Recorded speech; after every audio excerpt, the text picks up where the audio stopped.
Salut mec, c'est Ludo. Aujourd'hui on va voir un petit peu la différence entre les émotions et la logique en séduction. On entend souvent en séduction, si tu regardes certains blogs ou même certaines chaînes YouTube, de mecs, de coachs qui vont te dire qu'il faut être dans l'émotion à 100% pour véhiculer justement des émotions à la fille parce que les êtres humains sont émotionnels, blablabla. Alors ça, c'est vrai. Je vais t'expliquer un petit peu dans cette vidéo les avantages d'être dans l'émotion, les désavantages d'être dans l'émotion, les avantages d'être un petit peu également dans la logique et les désavantages d'être également trop dans la logique. On va voir un petit peu tout ça dans cette vidéo. Avant de commencer la vidéo, si tu ne me connais pas encore, je m'appelle Ludovic et j'aide les hommes ambitieux à comprendre la psychologie féminine et ainsi avoir plus de succès avec elle. Donc je t'invite à rejoindre la communauté des gamers, à t'abonner et à activer la cloche de notification pour ne louper aucune vidéo. Deuxième chose, j'ai créé spécialement pour toi une série de 4 vidéos 100% gratuites qui va t'expliquer et te montrer concrètement comment aborder une fille, lui donner envie de te revoir et de coucher avec toi. Je t'invite à télécharger ta formation gratuite en cliquant sur le premier lien dans la description. Le truc, c'est que si tu es trop dans la logique, tu vas devenir très chiant. Imagine, tu vas aborder une fille, quand tu vas avoir une interaction avec elle, ce que tu vas faire si tu es trop dans la logique, c'est que tu vas rentrer dans une certaine forme d'interrogatoire super chiant. C'est-à-dire que tu vas lui dire « Ok, salut, tu t'appelles comment? Tu fais quoi dans la vie? Tu as quel âge? Blablabla, blablabla. » Et tu vas être très chiant et la fille, en fait, va voir que tu n'es pas assez capable de lui provoquer des émotions et elle va partir. Je me souviens à mes débuts, j'avais abordé une fille comme ça et j'étais rentré dans une certaine forme d'interrogatoire. Tu t'appelles comment? Tu fais quoi? Blablabla. Et au bout de la 3e ou 4e question, elle m'a dit « Bon mec, c'est super chiant, je me casse. » Alors ça a fait un petit peu mal à l'ego au début, mais ça m'a permis justement de prendre conscience que être trop dans la logique, ça peut avoir un certain désavantage sur le fait d'avoir une interaction capable de mener à un rendez-vous avec une fille. D'un autre côté, si tu es trop dans l'émotion et que tu n'es pas assez rationnel, tu n'es pas assez sérieux, ce qui va se passer, c'est que sur le moyen long terme, la fille, elle va voir que tu ne vas pas être assez sécurisant pour elle. Pourquoi? Parce que l'émotion, la logique va être beaucoup plus intéressant pour résoudre un problème que l'émotion.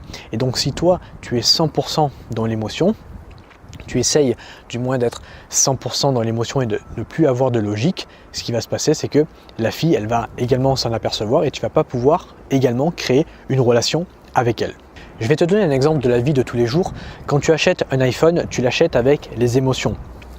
Donc il y a la partie émotion qui rentre en jeu en premier et la logique derrière va venir confirmer le fait que tu achètes un iPhone. Et bien avec les femmes en séduction, c'est un petit peu la même chose. Dans un premier temps, elle va voir si tu es capable de lui fournir suffisamment d'émotions et dans un second temps, elle va voir si tu as quand même une certaine logique pour pouvoir derrière la sécuriser au cas où il y aurait un problème.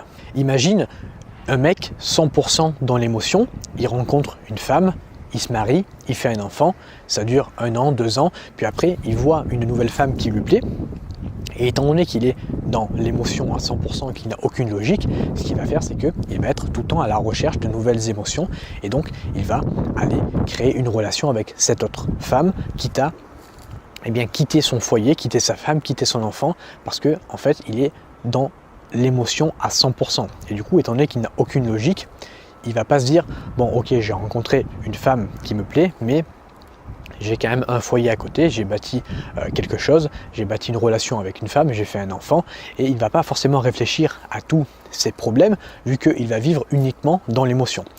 Donc tu vois que d'un côté comme de l'autre, si tu es trop dans l'émotion, si tu es trop dans la logique, eh bien tu ne pourras pas sur le long terme arriver à créer une relation avec une femme. Alors ce que je t'encourage à faire, c'est imagine tu as une ligne comme ça, une ligne horizontale, en haut tu as les émotions et en bas, en dessous de cette ligne, tu as la logique. Donc comme on l'a vu dans cette vidéo, si tu es trop dans la logique ou trop dans les émotions, eh bien ça ne va pas fonctionner. Ce qu'il va falloir que tu fasses, c'est au lieu d'être dans un bloc ou dans un autre uniquement, c'est circuler dans un bloc, puis revenir, faire des zigzags comme ça, des va-et-vient, pour alterner entre logique et émotion. Il faut en fait que tu arrives à montrer à cette fille que tu es imprévisible et que tu peux arriver à être logique pour montrer à cette fille que tu es un mec assez stable et capable de la sécuriser en cas de problème, et pas montrer que tu vas faire n'importe quoi et que tu vas partir avec la première venue, et être capable que tu peux lui faire vivre une certaine quantité d'émotions également, pour pas que la relation devienne ennuyante, pour pas que la relation devienne assez stable, qu'il y ait une routine qui s'installe dans la relation, et du coup là également qu'elle aille voir un autre mec qui là sera beaucoup plus capable, lui, de lui procurer des émotions. Donc voilà en fait, ce qu'il faut retenir de cette vidéo, c'est essayer d'alterner entre émotion, logique, émotion, logique, émotion, logique. Pareil, je vais te donner un autre exemple. À mes débuts, quand j'avais compris que les émotions étaient hyper importantes, ce qui se passait, c'est que je jouais beaucoup dans l'émotion et j'oubliais d'être un petit peu logique. Et du coup, quand elle me posait des questions, j'étais pas du tout sérieux, quand elle attendait du sérieux de moi. C'est-à-dire qu'à chaque fois qu'elle me posait une question, j'étais en train de plaisanter, j'étais en train de rigoler sans lui donner une réponse sérieuse. Et du coup, elle pensait que j'étais un enfant, elle pensait que j'étais un gamin avec qui c'était impossible d'être sérieux. Donc vous voyez que d'un côté comme de l'autre, quand j'étais trop dans la logique, ça ne marchait pas, et quand j'étais trop dans l'émotion, ça ne marchait pas. Et quand j'ai su apprendre à gérer et à alterner entre logique et émotion, c'est là que mes interactions et mes relations avec les femmes se sont nettement améliorées. C'est ce que je t'encourage à faire, et c'est la raison pour laquelle d'ailleurs je fais cette vidéo, pour que tu comprennes en fait que c'est important et que la clé en fait c'est d'alterner entre émotion, logique, émotion, logique, émotion, logique. Savoir rentrer dans l'émotion quand il le faut et savoir rentrer dans la logique quand il le faut également. Voilà, merci de m'avoir regardé dans cette vidéo. Si tu n'es pas encore abonné à cette chaîne, fais-le immédiatement. N'hésite pas à liker, n'hésite pas à faire tout ce que tu veux, tu es libre sur cette chaîne. Moi je te souhaite une agréable journée et je te dis à bientôt. Ciao!